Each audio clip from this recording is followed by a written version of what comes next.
As I get tagged in many of these posts, I am determined that a lot of these men simply do not want to have families and babies that they have helped create. They are pressured into doing it, and then they find a way to disrespect their wives or the mother of their children just so that woman can walk away. I am convinced of this now. Okay, so this woman says, am I the a hole for insulting my husband after he asked for a paternity test and suggested I cheated? Absolutely not. Not even with just reading the title, you're not the a hole.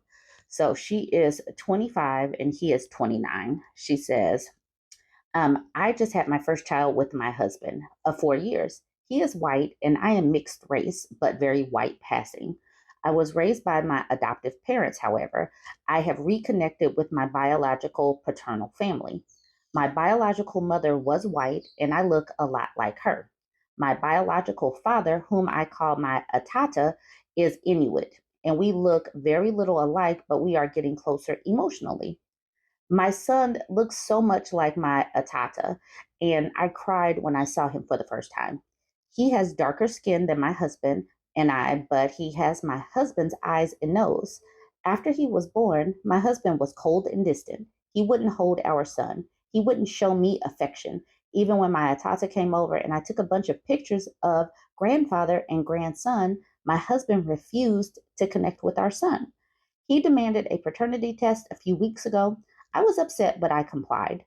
He is the father, as I knew he was. I told him that I was a prime example of not looking like my biological father, and I felt that he was an idiot to suggest that I was cheating. He shot back with, well, how do I know the man you bring around is actually your dad and not your affair partner? Yes, he insinuated I lied about my Tata being my dad and that I was sleeping with him. I regret saying it because I had promised to leave it behind, but I said, well, then say hello to Sarah for me. Sarah is the woman my husband had an affair with 2 years ago. He broke it off and we reconciled, but I feel like it was rich of him to accuse me of cheating when he was the one who cheated in the first place. He called me an a hole for bringing it up now, and we're not speaking, and I moved into the nursery. I'm considering divorce, but also thinking about my words, which were hurtful and uncalled for. Am I the a hole? She says, edit a clarification and definition. Atata means dad or father in Nukuit. Okay, so she clapped back. She matched his energy and she's feeling bad about saying something in reaction to his mean spirited accusation. This man accused her of sleeping with her biological father. I believe that that type of accusation requires a dig so deep that he will regret it for like the next 5 to 6 years. I feel like that is the type of accusation that definitely deserves a gut punch of words of monumental proportions. We are not going higher than these people. We are about to limbo with Satan. We are going very, very low because these types of men believe that they can say whatever they want to say. They can come out of their neck with some mean spirited accusations, and you're just supposed to take it. No, we are limboing with Satan. Satan is getting this work. And we're going to make them feel this burn because he deserves it. So, no, you're not the a hole. And no, you don't need to be with a man that is like this, that doesn't know basics of biology, and that, yes, if there is other people, other ethnicities or nationalities in your background, that yes, the baby can come out with some of those genes. You don't need to be with a person like this. He is not smart enough to know basic biology, so he should not be making babies with you. Please divorce him. He's dumb. All right, some of the comments. Impossible Ass says, not the a hole. How is you bringing up something that actually happened worse than him implying your father was your affair partner and possibly the father of his child? That's disgusting. I'm not sure I could come back from that. And Direct Commission says, right, what the heck? That's your dad. He actually cheated and he's accusing you of, sorry to say, but he's probably cheating again. That's typical MO to accuse you of what they're doing. Star Chloe says he's not even accusing her of cheating. He's accusing her of coming up with an extremely elaborate lie about finding her birth parents and spending time with them just so she could have an affair in a slightly less conspicuous way. That's totally unhinged. His opinion of her is so far from reality that she has no relationship at all with him at this point.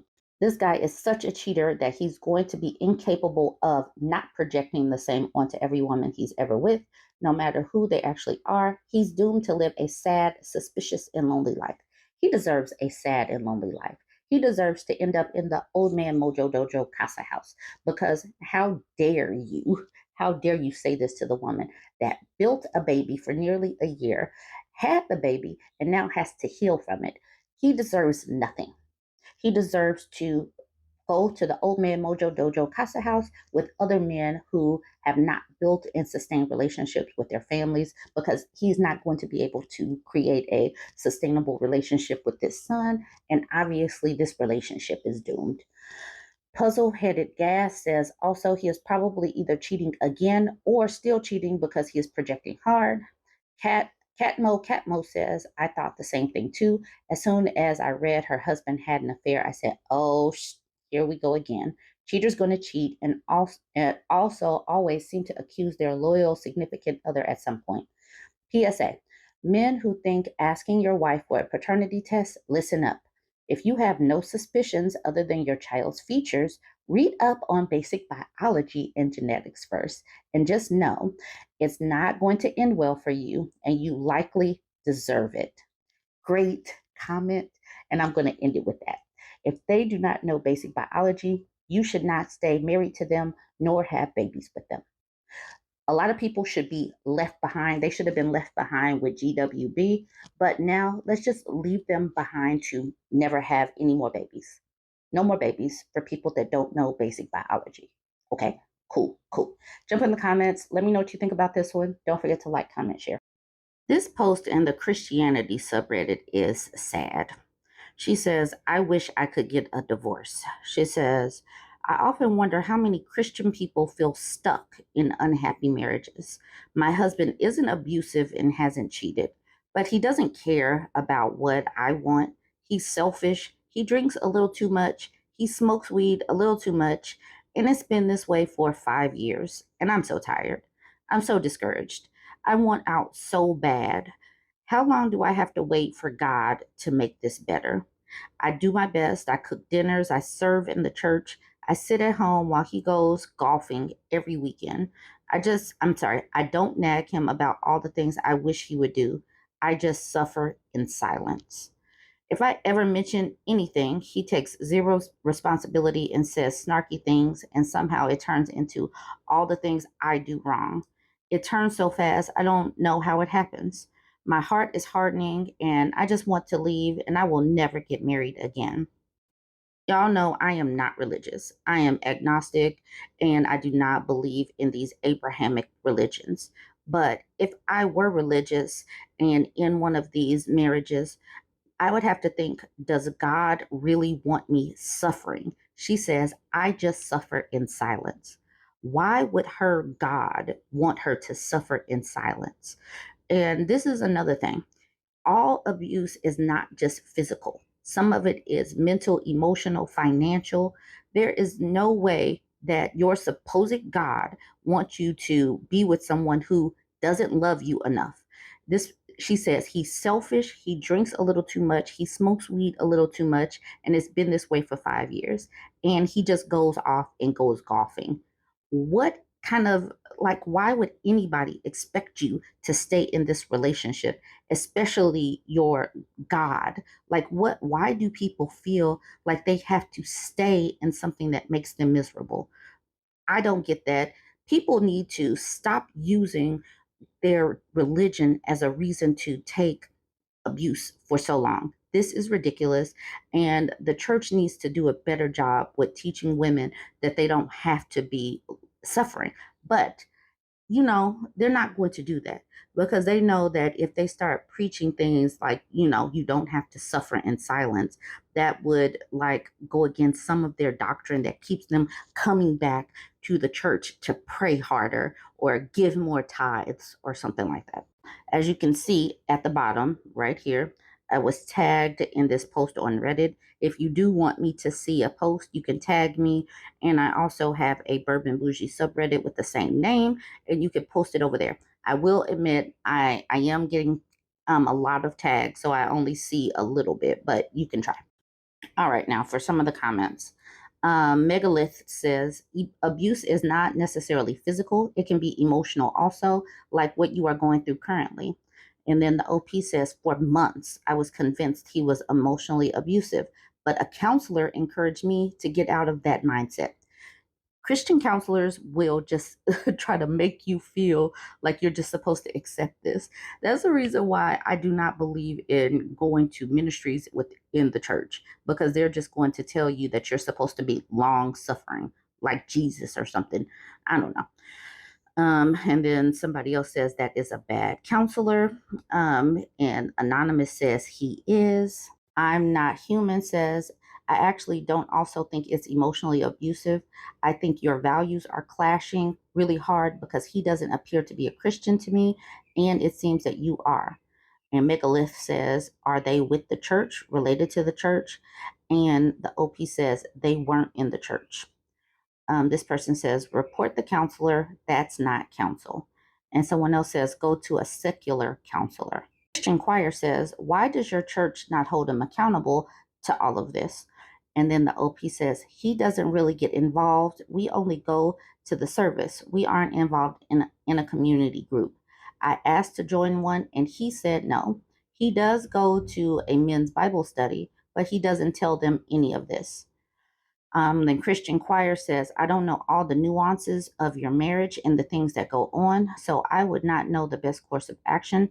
I would strongly suggest seeking counsel from your church authority on what to do regarding this as soon as possible.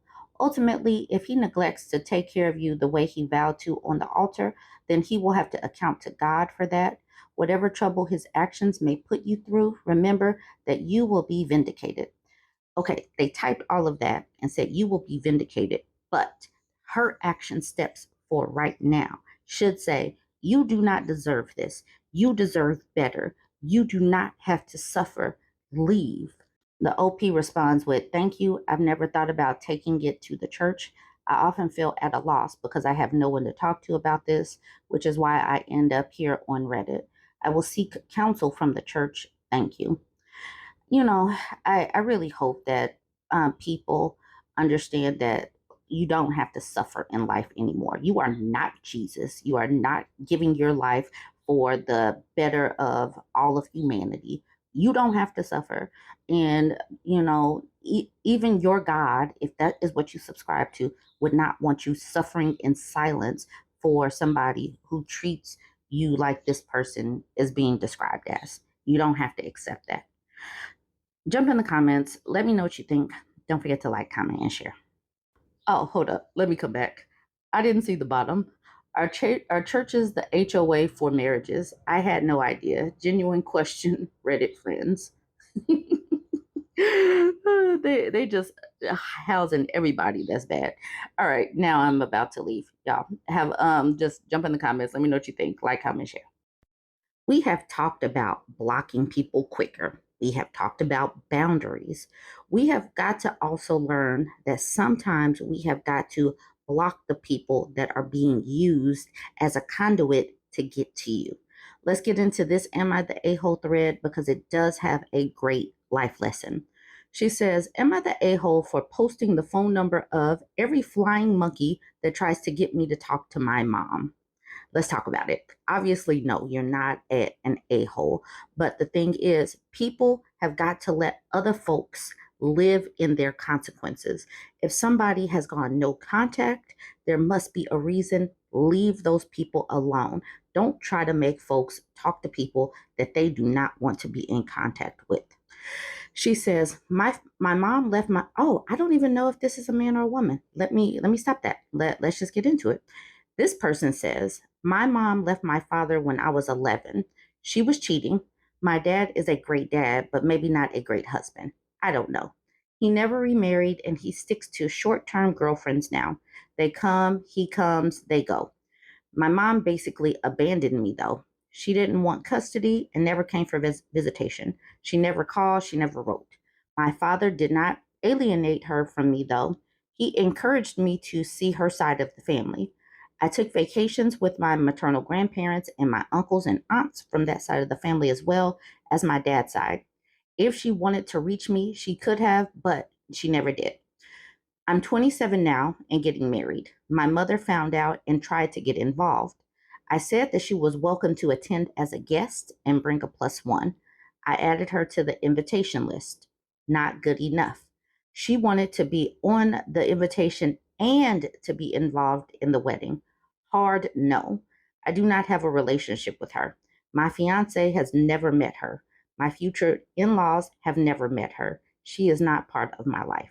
She started calling and texting that she deserves another chance. I blocked her. Then she started using my uncle's phone. I blocked him. You get the idea. It didn't stop. Finally, I took some tasteful but sexy pictures of my fiance with her permission.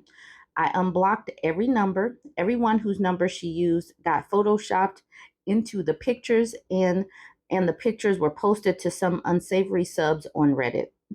Okay. The calls and texts stopped. I was overseeing my grandmother, and my uncle was there. He was upset that his phone was being slammed with texts from perverts. Way to keep it classy, Reddit. My understanding is that no one will allow her to use their phones to try to reach me because there are consequences they don't like. My uncle said he was only trying to help. I said she should be happy. I'm even inviting her. A few people think I went too far. I disagree. None of them retaliated because they all know I can and will go scorched earth. But I'm feeling like maybe I went too far and should have just kept them blocked. No, I won't share the pictures. They are easy enough to find. And while I find my fiance beautiful, you can find much more salacious material out there. So now we can see that this is a man that is typing this up. But going back to this part, using his fiance and making some sexy pictures. This part I don't understand. Yes, he had her permission, but it just seems kind of odd to do this. But this as a, but using their phone numbers as a way to get revenge, I guess that is the revenge part, and it's kind of funny. I don't think that this is full on scorched earth. It just makes them get unwanted calls and text messages for a while until until the people subside in calling them, or the family members change their numbers. So, I don't think that he went that far. I do think that he sent a message. He sent it clearly, and now these people know that he does not want to have them involved in getting them in contact with his mother. He just does not. And people should respect that. Boundaries are so important, and this is one of the reasons why you have to clearly communicate. Maybe he could have communicated with his family members better. I do not want to talk to my mother. Maybe he could have given them that hint. And then once they, tiptoed over that line, then go, and retaliate. But you guys can weigh in on that part. Let's do some of the comments. Shiro No Orpheus says, not the a-hole, and I would have loved to listen to the talk to your uncle. Yeah, I must imagine that really sucks to have your phone spammed with messages you do not appreciate. What? You can't even block them because there's always a new number?